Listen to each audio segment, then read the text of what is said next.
What is up guys, I do hope you're well, and today we're covering r/IDONTWorkHereLady. If you're new here, please consider hitting that like, that subscribe, and maybe that notification bell. Also, just to say, if you want notifications on all the time, you have to click that bell and then click always, because by default, YouTube will pick and choose when they want to send you notifications for these videos. And with that being said, let's get into today's stories. Much love guys. Our first story is from Braided Divide. Old lady mistakes mugger as employee. I work for a convenience store that has a strict, always comply with muggers policy. I think because it's cheaper for them to deal with losing whatever's in the register than fighting a suit from an employee hurt defending it. I've worked here on and off for the last 5 years, and I've been in the store for 6 robberies. They're usually pretty straightforward. Guy comes in, give me the money, we do, they leave, we call the cops, and the cops don't do anything. We have cameras, but this neighbourhood has much bigger problems. They never follow up on petty theft.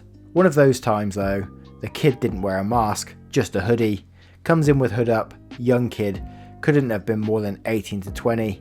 He paces around for a while, I guess trying to get his nerve up.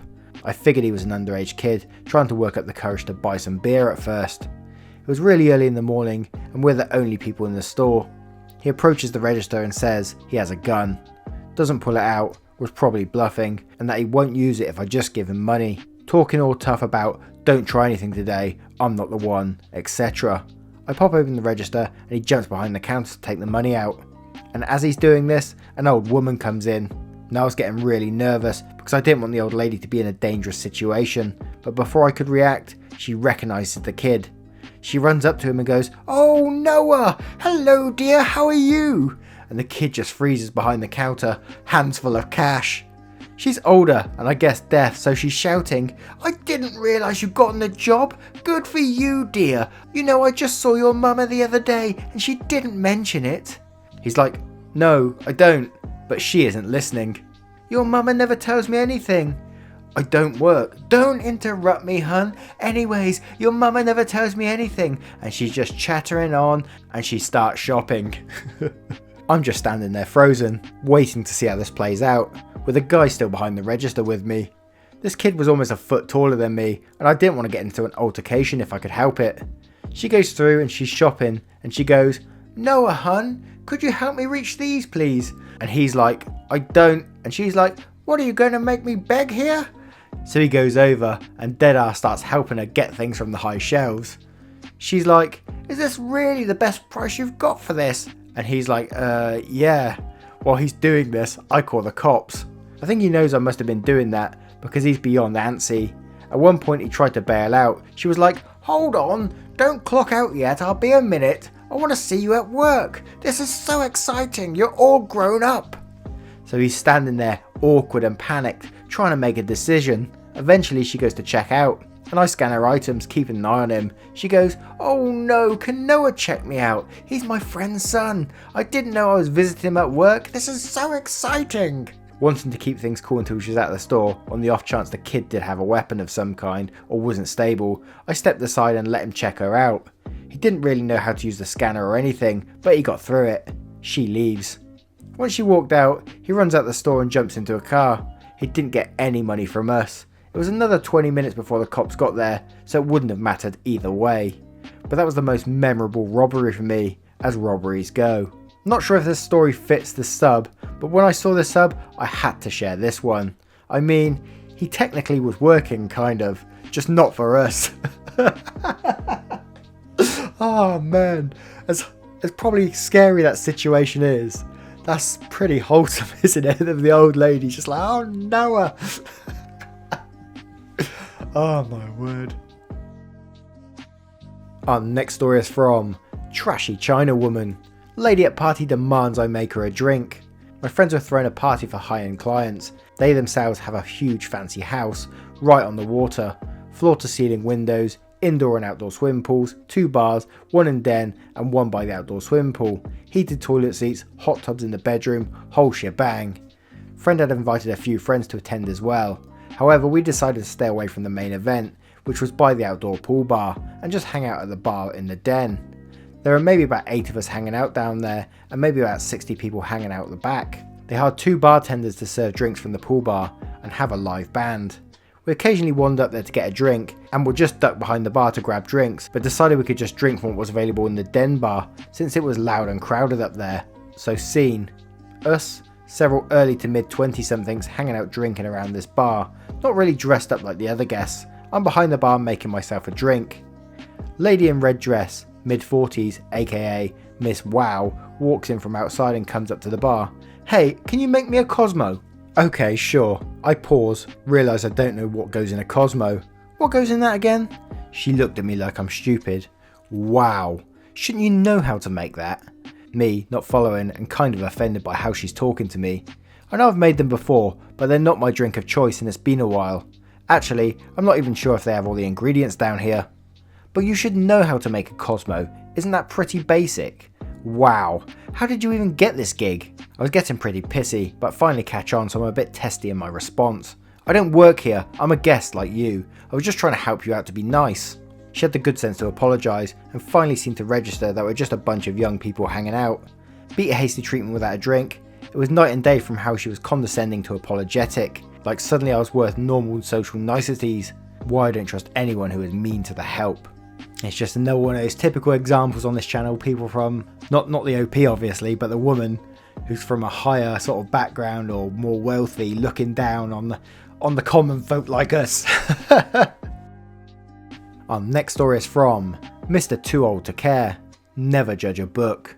I just joined the Reddit family and this is my first post. I'm old, like in my 70s years old. Fair play, I'm Reddit at 70, god damn. But my wife said that some of my stories might be entertaining. This is something I witnessed about 10 years ago. OL, old lady, BB, big bully. I was shopping at the store with a big bullseye logo. I noticed this old lady, looked to be in her late 60s, who was just going about her business. I noticed because she held herself up very upright and with a lot of confidence. Though she was about 5 foot tall and 100 pounds, if she was an ounce. She had on a nice red blouse and tan pants, which turned out to be bad fashion choice for this store, as you will soon see. As I passed by, we nodded to each other and I started making my way to the luggage and bags to look for a new backpack for myself. After about a couple of minutes of looking, I heard raised voices and glanced over my shoulder to see the old woman in a heated exchange with a middle-aged man, BB, twice her size. He was talking very loud and calling her awful names, the B word and worse, and telling her that just because she was old didn't mean that she could ignore customers. She was, I imagine, trying to explain that she didn't work there, but couldn't get a word in edgeways since the BB was refusing to let her talk. I started to walk over there to see if I could help, but soon saw that my help was not needed. BB actually had the gall to grab her by her shoulder and give her a shake. I will never forget what happened next. OL grabbed his wrist, twisted it behind him in some sort of martial arts move, kicked him behind his knee, which made him collapse onto his knees. She then had his arm behind his back, with his hand in what looked like a very painful position that apparently he couldn't escape from. By then, I was close enough that I heard her softly tell him, "Look, I said I don't work here and I will break your friggin'," she didn't say friggin', "arm if you try to touch me again. Now, do you understand?" He started to struggle, but gave up when she elevated his pinned arm a little and he cried out in pain. She said, "I asked you if you understand." He nodded his head and she said, "Now, are you going to be a good boy and leave me alone?" He nodded again and she released him. He knelt there on the floor for a minute, rubbing his wrist and looking like any full grown man would look if they just had their ass handed to them by a little old lady. Contrite and embarrassed, she simply walked away and continued shopping. He finally got up and speed walked out of the store. I caught up to her and asked if she was alright. As if. She smiled sweetly and said, "I can't stand bullies." We talked for a minute and she told me that she took self-defense classes at a nearby senior centre and she learned to take care of herself a long time ago and refuses to be bullied. Like the title says, you can't judge a book by its cover, so don't mess with harmless looking little old ladies, they might just kick your ass. I hope you like this post. I have lots of stories that I might share if you care to hear them. Our next story is from Zebrius. Yes, I am a tutor teacher. I recently found this sub thanks to our friends on YouTube and thought to myself I would share my story with you. That happened to me a few weeks ago. So I study physics for my bachelor degree in university, and because I'm still young at just 20, I need money, so I'm not a full leech to my parents. Given I didn't have a full-on schedule yet to my studying and I am very inconsistent, I need a job where I can basically just come and go. And since there are multiple tutor teaching centres where students and other people can just go to either get help or teach, I decided this would be perfect for me. After all, I can do maths and physics for regular schoolwork pretty well. So this happened on a Thursday. I have about 4 to 5 hours to spare in between and just go to the centre and see if there was any help needed. Note, they pay you for tutor lessons, and if there is no one needed, you can just sit around and do your own work. Introduced middle-aged lady and her son. Let's call her Karen. So Karen came in, walked up to the front desk and said her son has a hard math exam on the next day and she needed a double lesson immediately. Anyone that has given tutor lessons before knows how hard it is to rework everything for an exam on the next day in 2 hours. Well, I was there and currently the only one available to give a math tutor lesson, especially a double one. She called me up and already handed me the prepared paperwork for the lesson, what grade the son was in, topics to cover and the amount of time I had. Note that I'm a pretty big guy with long hair and a full beard. This is important. I normally try to be friendly, but hey, appearance is the first impression. As the lady sees me and the receptionist explains that I could teach, Karen's face almost fell apart and she asked if there was anyone else but me that could teach her son. Upon being questioned why, Karen explained, I doubt anyone like him could teach my son proper math. As I said before, almost anyone can come and teach there. I was quite offended by this as I do invest a lot of time in my studies and do get good grades. Anyways, the receptionist kept explaining that I was the only one currently here, over which Karen demanded to see the manager. Well, the manager came and I decided to just go back to doing my work as exams were coming up. After about 20 minutes and some yelling I couldn't fully understand, the manager came to me and told me that Karen wasn't allowed to come here anymore and she called me an uneducated drug addict, but eventually left in embarrassment after being shown both my grades and current education. Fair to say it is a story I still laugh about a lot, and ever since then I try to keep at least my hair somehow tied back and wear more neutral shirts to not cause problems. We haven't heard of Karen since then. It's just another one of those stories about not judging a book by its cover, and it's kind of a shame that you've felt the need that you have to tie your hair back and wear neutral colours now and just be part of the more boring crowd because a Karen has demanded it. It's ridiculous, you know. Anyway guys, I hope you enjoyed those stories. If you did, you know what to do. Click that like, that subscribe and maybe that notification bell. And don't forget to change your notification bells to always, because YouTube is trying to shaft me always. And I will see you in the next one. Much love guys.